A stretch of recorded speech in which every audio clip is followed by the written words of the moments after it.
Resistencia a la libertad. Murray Rothbard. Fragmento de El Manifiesto Libertario. El liberalismo clásico constituía una gran amenaza para los intereses políticos y económicos que se beneficiaban del antiguo orden, los reyes, los nobles, y los aristócratas terratenientes, los comerciantes privilegiados, las maquinarias militares, y las burocracias estatales. A pesar de que los liberales precipitaron tres grandes revoluciones violentas, la inglesa, la estadounidense, y la francesa, las victorias en Europa fueron solo parciales.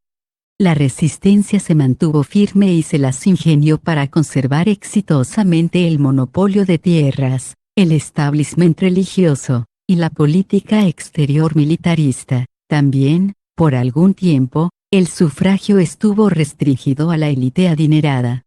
Los liberales se enfocaron en extender el sufragio, porque ambas partes sabían claramente que los intereses políticos, y los objetivos económicos de las masas, descansaban sobre la libertad individual. Resulta interesante destacar que, hacia comienzos del siglo XIX, se denominaba a las fuerzas del laissez-faire, liberales o radicales, a los más puros y más coherentes de ellos, y la oposición que deseaba preservar el antiguo orden o volver a él, era ampliamente conocida como conservadores. De hecho, el conservadurismo comenzó, a principios del siglo XIX, como un intento consciente de anular o destruir el odiado nuevo funcionamiento del espíritu liberal clásico, el de las revoluciones estadounidense, francesa, e industrial. Liderado por dos pensadores reaccionarios franceses, de Bonald y de Maistre, anhelaba reemplazar la igualdad de derechos y la igualdad ante la ley, por el gobierno estructurado y jerárquico de las élites privilegiadas, la libertad individual y el gobierno mínimo, por el absolutismo y un gobierno grande, la libertad religiosa, por el gobierno teocrático de una iglesia estatal, la paz y el libre comercio, por el militarismo, las restricciones mercantilistas y la guerra en beneficio del Estado-nación, y la industria y manufactura, por el antiguo orden feudal y agrario. Aspiraban a sustituir el nuevo mundo de consumo masivo y estándares de vida mejorados, por el antiguo régimen de mera subsistencia para las masas, y el consumo suntuoso para las élites gobernantes. Hacia mediados, y sobre todo hacia fines del siglo XIX, los conservadores comenzaron a darse cuenta de que su causa estaba inevitablemente perdida, si insistían en aferrarse al pedido de cancelación absoluta de la revolución industrial y de su enorme aumento en los niveles de vida del público, así como también si continuaban oponiéndose a la ampliación del sufragio, con lo cual se manifestaban abiertamente opositores a los intereses de ese público. Por ende, el ala derecha decidió actualizar su credo estatista eliminando la oposición categórica hacia el industrialismo y el sufragio democrático. Los nuevos conservadores sustituyeron el antiguo odio y desprecio del conservadurismo hacia las masas, por el engaño y la demagogia, cortejándolas con los siguientes argumentos: nosotros también estamos a favor del industrialismo y de un nivel de vida más alto. Pero para alcanzar esos fines, debemos regular la industria en búsqueda del bienestar público, debemos sustituir la rapacidad del mercado libre y competitivo por la cooperación organizada, y por sobre todas las cosas, debemos reemplazar los principios liberales de paz y libre comercio, que destruyen a la nación, glorificando la guerra, el proteccionismo, el imperio, y las proezas militares. Para lograr todos esos cambios, se necesitaba un gobierno grande, en lugar de uno mínimo. Y por lo tanto, a fines del siglo XIX retornaron el estatismo y el gobierno grande, pero exhibiendo ahora una cara favorable a la industrialización y al bienestar general. El antiguo régimen retornó, aunque esta vez los beneficiarios resultaron ligeramente alterados, ya no eran tanto la nobleza, los terratenientes feudales, el ejército, la burocracia y los comerciantes privilegiados, sino más bien el ejército, la burocracia, los debilitados terratenientes feudales y, sobre todo, los industriales privilegiados. Liderada por Bismarck en Prusia, la nueva derecha formó un colectivismo de extrema derecha basado en la guerra, el militarismo, el proteccionismo, y la cartelización compulsiva de los negocios y las industrias, una gigantesca red de controles, regulaciones, subsidios y privilegios que forjaron una gran coalición del gobierno grande con ciertos elementos privilegiados en las grandes empresas e industrias. Había que hacer algo, además, respecto del nuevo fenómeno del gran número de trabajadores industriales asalariados, el proletariado. Durante el siglo XVIII y comienzos del XIX, y hasta bien entrado el siglo XIX, la masa de trabajadores apoyaba el laissez-faire y el libre mercado competitivo como lo mejor para sus salarios y condiciones laborales, como obreros, y para un rango cada vez más amplio de bienes de consumo baratos, como consumidores. Incluso los primeros gremios, por ejemplo, en Gran Bretaña, creían firmemente en el laissez-faire.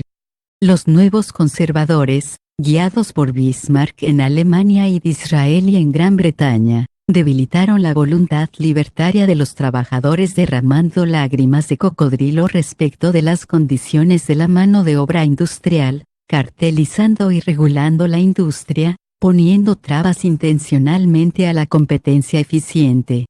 En todas las sociedades, la opinión pública es determinada por las clases intelectuales, los formadores de opinión, dado que la mayoría de las personas no generan ni difunden ideas y conceptos, por el contrario, tienden a adoptar aquellos promulgados por las clases de intelectuales profesionales, los distribuidores profesionales de ideas.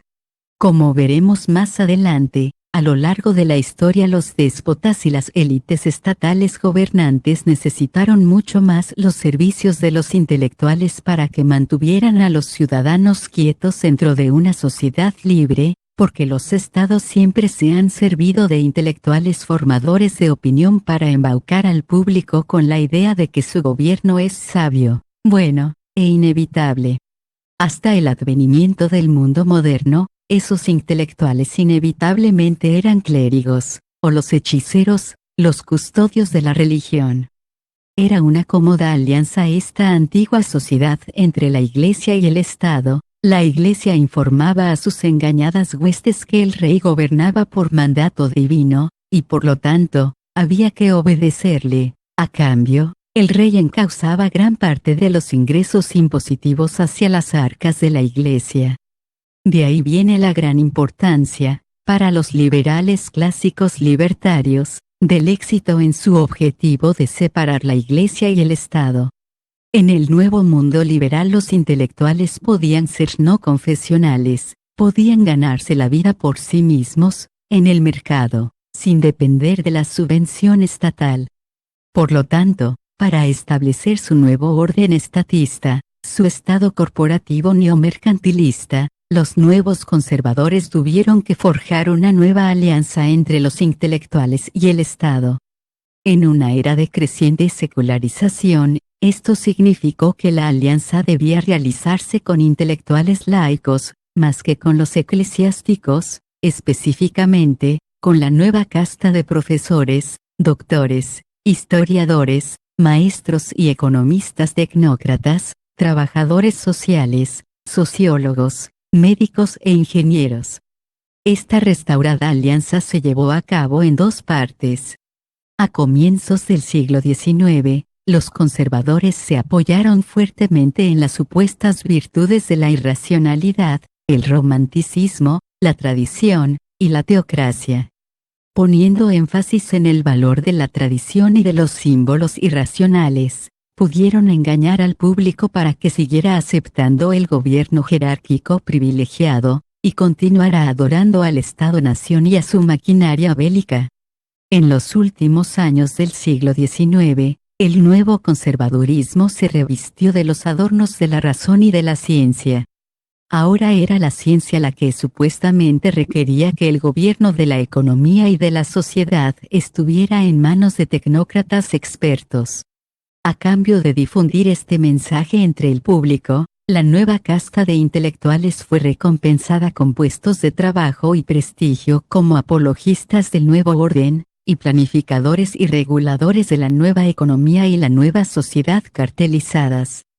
Si los liberales partidarios del laissez-faire estaban confundidos por ese nuevo recrudecimiento del estatismo y el mercantilismo, ahora como estatismo progresista corporativo, otra razón para la decadencia del liberalismo clásico hacia fines del siglo XIX fue el crecimiento de un nuevo movimiento peculiar, el socialismo.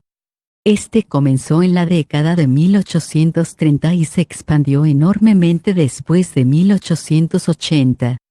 Su peculiaridad consistía en que se trataba de un movimiento confuso e híbrido, influido por las dos ideologías polarmente opuestas y preexistentes, el liberalismo y el conservadurismo.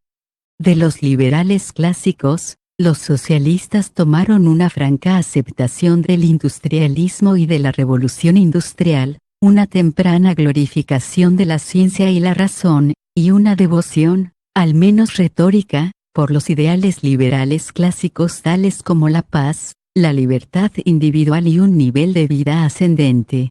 En realidad, fueron pioneros, mucho antes que los corporativistas, en la apropiación de la ciencia, la razón y el industrialismo.